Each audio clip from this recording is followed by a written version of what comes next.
آئیے لال شہباز قلندر کے مزار کی زیارت بھی کریں اور نماز بھی دیکھیں۔ ماشاءاللہ کیا ہی خوبصورت نظارہ ہے، جی چاہتا ہے کہ بار بار زیارت کی جائے۔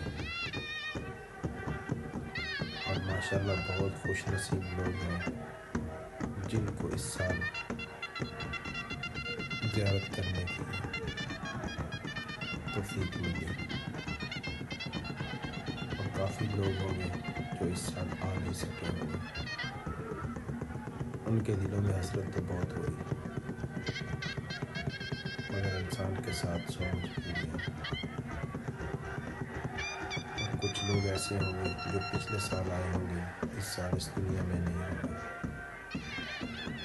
اللہ پاک ان کو بھی جنت الفردوس میں اعلیٰ مقام عطا کرے۔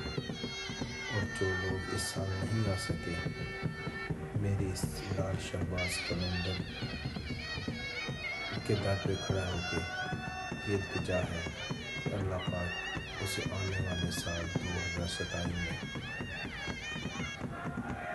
یہی دماغ کے ساتھ ان کی حاضری قبول ہو۔ سبسکرائب ضرور کریں اور دعا میں یاد رکھیں۔